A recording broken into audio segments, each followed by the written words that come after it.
Straight ahead on CCX News, perspective on the latest Toys R Us closure news and retail in general, how shopping malls are changing. Plus, insights into the restaurant industry and one big problem many of them are facing. And the big surprise that greeted students at a Plymouth elementary school. CCX News starts right now. Hello and thanks for joining us. Toys R Us plans to close more stores starting next month, eliminating 20% of its locations. Those plans do not include the Maple Grove Toys R Us located near the Lunds and Byerly's grocery store off Elm Creek Boulevard. They will stay open. What is closing is the Minnetonka store off I-494 and 394, as well as stores in Blaine and the Babies R Us stores in Woodbury and Richfield. Plymouth resident and University of Minnesota professor George John says Toys R Us is a special case. He says they almost went bankrupt 30 years ago.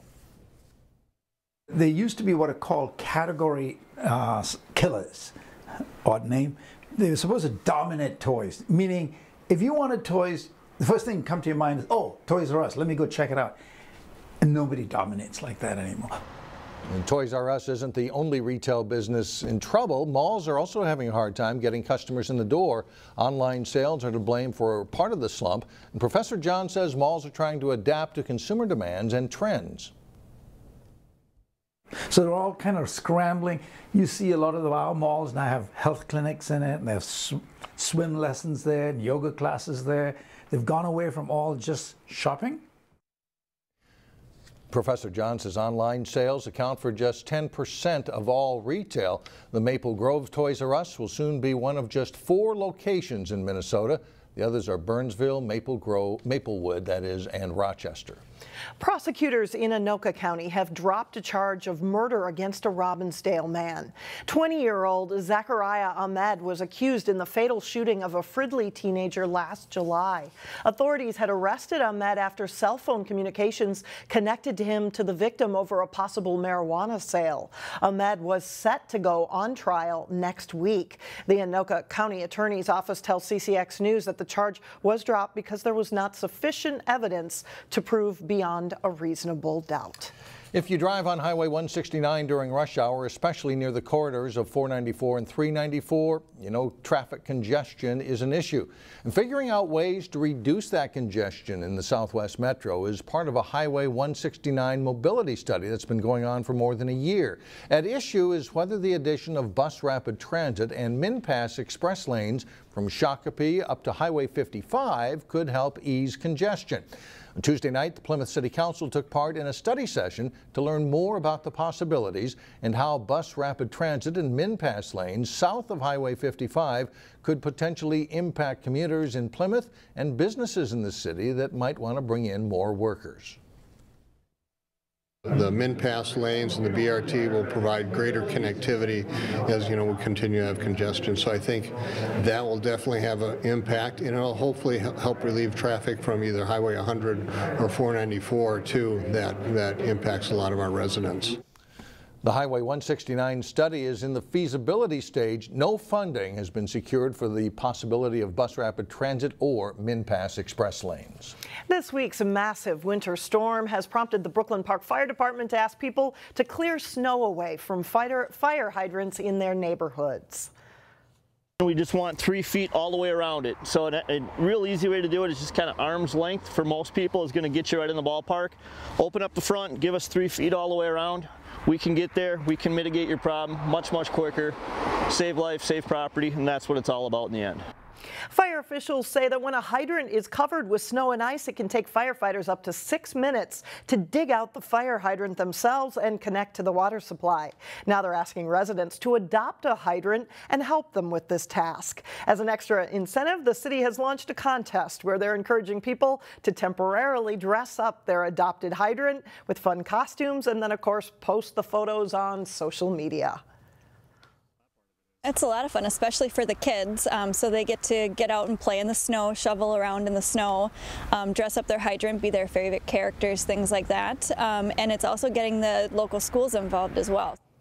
The Dress Up a Hydrant competition runs through February 28th. The winners will receive a pizza party with firefighters at the Brooklyn Park Fire Station. For those hoping to work in the food industry, Hennepin Tech in Brooklyn Park was the place to be today. Students learned about the industry and recruiters learned about them.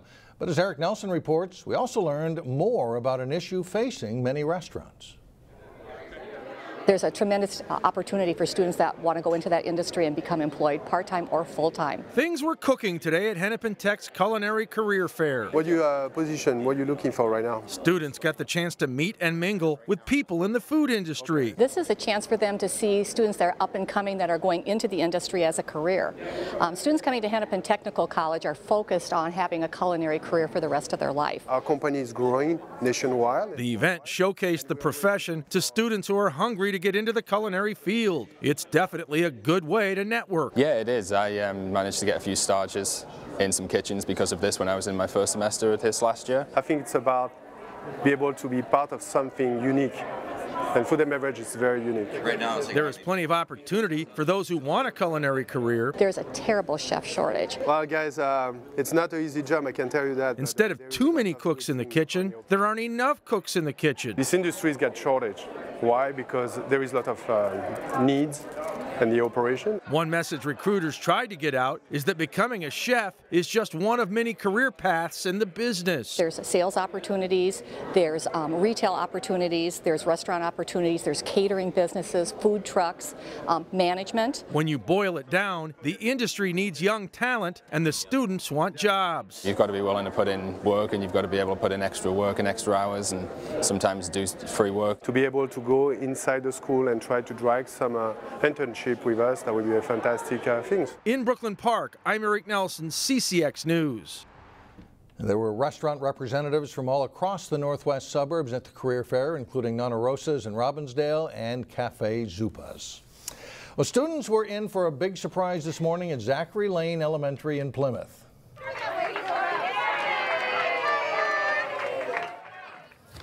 Parents, staff, and community members lined the entryway to create a welcome tunnel to kick off this year's Great Kindness Challenge. This is the first of many activities planned during the week where students will be encouraged to spread kindness. We want students to grow their character and grow a lifestyle of kindness, because kindness is more than just doing something nice. Kindness is long-lasting and becomes who we are, and so we would like to build that character in them so that they can have a lifestyle of kindness. This is the first year that Zachary Lane Elementary has participated in the Great Kindness Challenge, which is a national initiative to prevent bullying. Still ahead on CCX News, life's a stage for this week's Standout Student at Cooper High School. Plus, Champlin Park and Totino-Grace battle in a close one in boys basketball. That's coming up later in sports. But first, a Minnesota heat wave, sunshine, and highs in the upper 30s on Thursday. We'll be right back. But today's Standout Student has big dreams of acting on a stage on Broadway or downtown Minneapolis. Trevor Hendrix has already distinguished himself on the stage locally. Reporter Shannon Slatton introduces us to the 16-year-old junior at Cooper High School, who's today's Standout Student.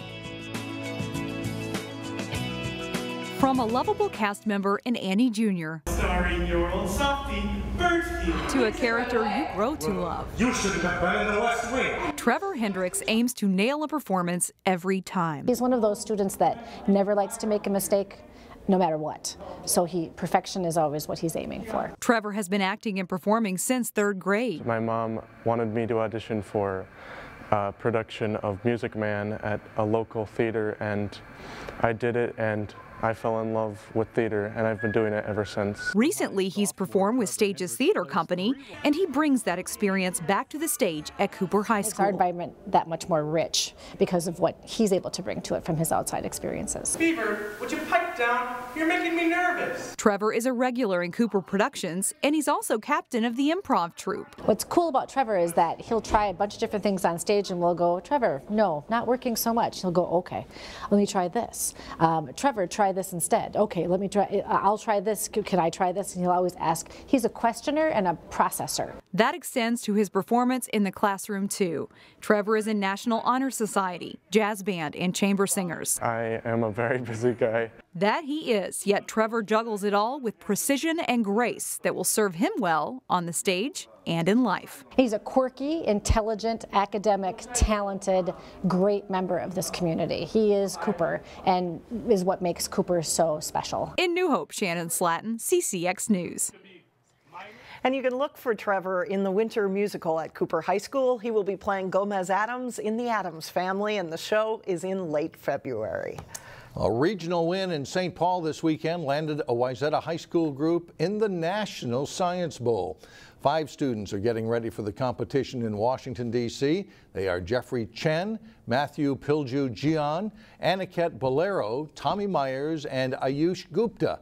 The questions they will face during the finals won't be easy as they compete against high schools from all across the country, and any question about science is fair game. If they make the top 16, Wayzata will receive $1,000 for its science department, and they could receive even more if they crack the top 2 rating. The National Science Bowl finals will take place April 26th through the 30th. Good luck, folks. Go Wayzata. Yeah.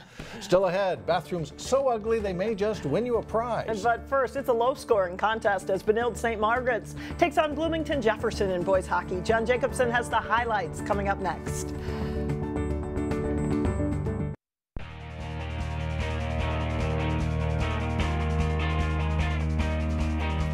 I'm John Jacobson, and it's been an up-and-down season for the Benilde St. Margaret's boys hockey team, but the Red Knights are on a good roll of late. They look to make it 4 straight wins as they face off with Bloomington Jefferson. Jefferson's Grayson Height stopped by Carson Limesand. Still scoreless late in the second period. The Jaguars with a 3-on-2 Princeton Opping shot saved by Limesand were scoreless through 2 periods. Benilde breaks through late in the game. Charlie Bishop gets control, sets up Charlie Warrant in front for the goal. Red Knights win at 1-0, and they stay unbeaten in Metro West play. In boys basketball, Champlin Park was trying to bounce back from a tough 1-point loss at home to Blaine last Friday. And the Rebels went on the road to meet a Totino-Grace team coming off a win over Irondale. First half, Champlin Park sophomore Jared Walter hits a 3 for a 21-13 Rebels lead. Braden Mischke delivers a nice pass. Nick Flottmeyer with the hoop for the Eagles. He had 13 points in the game. Josiah Strong led all scorers. He had 24 points. Champlin Park leads 37-25 at halftime. Flottmeyer explodes and scores the and one in the second half. And then Charlie Jacob gets the steal and finds Flottmeyer on the break. And this basket ties the game at 41-all. Strong sparks a run for the Rebels. A tough drive and bucket here for the senior guard. And then Strong shakes a defender and pops a 3-pointer in for a 6-point Champlin Park lead. Grace comes back again and briefly takes the lead, but Walter hits a big 3-pointer, putting the Rebels back in front, and they go on to win 59-55. Champlin Park's girls basketball team has a rematch with Centennial Friday that has big implications for their conference title aspirations and for section seeding. First, the Rebels needed to take care of business as they hosted Totino-Grace, and the Rebels start fast. Amanda Pollard lobs into Michaela Johnson for 2. It's quickly 8-0, and Totino-Grace needs an early timeout. Great passing all night for the Rebels. Pollard to Johnson, then back out to Gabby Maki for 3. Maki scores 16 points in the game. Pollard gets a steal and sets up Erica Hicks, who scores 8 off the bench in her return from an ankle injury, and it's 18-5 Champlin Park. Quick passing keeps the Eagles' defense scrambling, and Pollard pops an open 3 for a 26-7 lead for the Rebels. And then it's Hicks to Maki. Gaia DuBose for the layup. It's nearly a flawless first half for the Rebels, and they lead at 48-18. Grace is more competitive in the second half. Carla Meyer hits a 3 from the corner as part of a 10-point game for her. But Izzy Quick scores 18 points, and Champlin Park cruises to a 68-35 win, and they executed well all night. We've been practicing a lot on executing, finishing layups, finishing shots, pushing in transition, and we just found a lot in transition tonight. Our shots were falling. Also in the Northwest Suburban Conference, Park Center continues to lead the West Division. Pirates played at home Tuesday in a crossover game with Blaine. Megan DuBois with a skip pass to an open Summer Blakemore. She'll hit a 3-pointer here to give the Pirates a 5-0 lead. Blaine's Caleb Bohr passes to Haley Babcock, cutting to the hoop for 2 and brings the Bengals within 2 at 9-7. That's as close as they get all night. Off an inbound pass is Blakemore with another three-pointer, and Park Center leads 21-8. 20 points in the game for the senior guard. Alea Ragulin lines up and hits a 3. She scores 14 on the night, and Park Center goes on a 15-1 run, extending their lead to 16. Blakemore knocks the ball free here, and it's a steal for Park Center. Dahlia McKenzie scores. She finished the night with 18. Park Center up 19 at halftime. Second half, McKenzie misses on the step-back jumper, but Charo Nickens is in position for the putback. Park Center goes on to win big 78-45. The Pirates are at Osseo on Friday. And you'll have a chance to see some of the better teams in the area in 2 sports here on CCX over the next few days. Wayzata hosts Hopkins in a Lake Conference Gymnastics meet Thursday night. You can see tape delay coverage of the meet Saturday at 7 a.m., 4 p.m., and 10 p.m.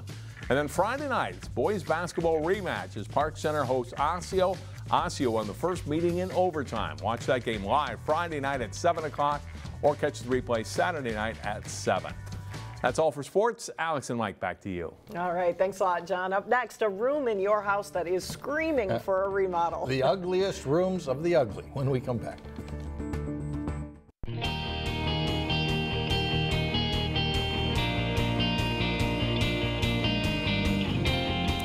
Well, finally, what's a bathroom without walls? And last year, that bathroom was voted the ugliest room in the West Metro.